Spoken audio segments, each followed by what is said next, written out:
So that was different.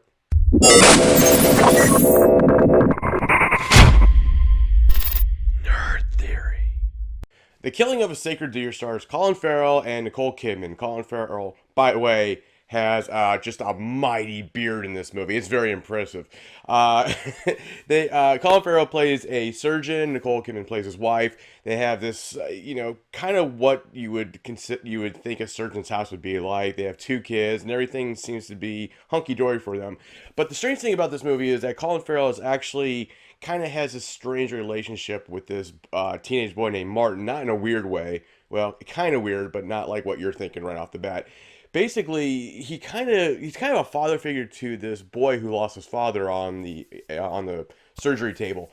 But the thing about it is that after certain events occur, things don't really go Martin's way, at least not the way he wants them to, in my mind.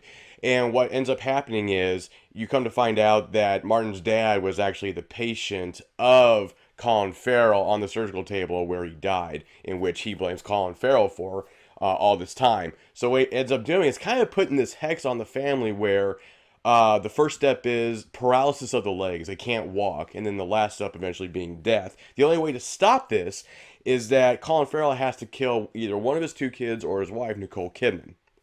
The trailer for this film really got me because all the trailers, if you watch it, is you got some shots of Nicole Kidman and Colin Farrell doing whatever. But the thing that gets you the most is like these people just like collapsing or they're crawling on the floor because they can't walk. It's just like, what is going on with this movie? So on that aspect, I just want to put that in there. Kudos for that trailer. One of the first things I need to say about this film is that it's actually shot very, very well. In fact, when I was watching it, I watched this movie very intently for a number of reasons. But most of all, what I noticed was it seemed like a movie where Stanley Kubrick could have been behind that camera for all you know. There's a lot of long shots, and then there's actually some wide shots too. Um, and not only that, but there's certain musical cues that kind of come up, like old 70s horror, kind of like The Shining. Think about The Shining, where something would happening and you'd hear or some sort of creepy music in the background. They do this throughout the film, which kind of intensifies the movie, in my opinion. One of the things I need to get out of the way, and I just need to tell you this straight up, the delivery of dialogue in this movie is very strange. It's very matter of factly. It's very stoic, like, "Hi, how are you, Father? I'm good, son. Great. How was school today? It was excellent. I did this and I did that. Well, that sounds good." And it's just it's like that through a lot of the film. Like, it's not just the Colin Farrell's family and Nicole Kidman talking to each other. It's like everybody in this film, and I don't know what the purpose of that is. I think it's kind of make you go, kind of just do this, like I was doing through the entire film. Like, why the fuck are they talking like that? And but it's really odd because you can't help but just watch how these lines are being delivered to these people. And then there's some really weird dialogue choices too. There's one part of this film where Colin Farrell is trying to talk to his son, and he's like, "Well, I'll tell you a secret if you tell me mine." Or that sounded weird. It's like, "I'll tell you a secret if you tell me a secret," kind of thing. Kind of a game that they're playing in the movie for certain reasons. I won't get into that right now.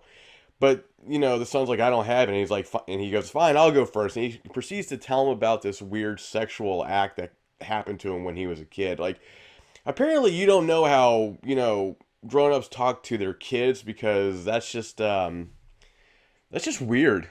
Everybody did great in this, and especially Colin Farrell, and especially the actor who played Martin. I don't have his name in front of me, unfortunately, but like there's just this kind of there's something unnerving about this actor and the way he delivers lines, the way he's looking at people. He's not handsome in the traditional sense of Hollywood standards. He has flaws just like everybody else does, but those it's just it just worked to his advantage as an actor in this movie. Like, I was creeped out more by this kid than anything else that was going on in the movie. This movie was directed by Yorgos Lanthimos. I believe that's how you pronounce it. He also directed The Lobster, so if you saw that movie and you like that, then chances are you might like this, even though I think it's completely different films. Look, the skinny of it is this movie is not for everybody. I personally liked it, but then again, I kind of have different tastes compared to a lot of people that I know, because, I mean, I didn't like Dunkirk as much as other people did. This also is a movie that's not going to give you just straight answers about what's going on or why it's happening or how it's happening. And if you're someone who just needs to have complete resolution in a film, then this probably isn't going to be for you. However, if you like those open-ended movies, like those David Lynch type movies or whatever, where you sit down with your buddy or your family or whoever and you want to talk about the film, there's a lot to talk about with this film. There's a lot of layers to this film. I think there's questions that are raised by this film, not just, I mean, not in a societal way, but just like, well, how is this happening? Why was this happening? And so on and so forth. For that, I recommend it. But once again, it's not for everybody. So that's my review of The Killing of a Sacred Deer. What did you think of the movie? If you saw, let me know in the comments below. Please like, please subscribe, all that good stuff, and keep on being entertained as long as it's legal.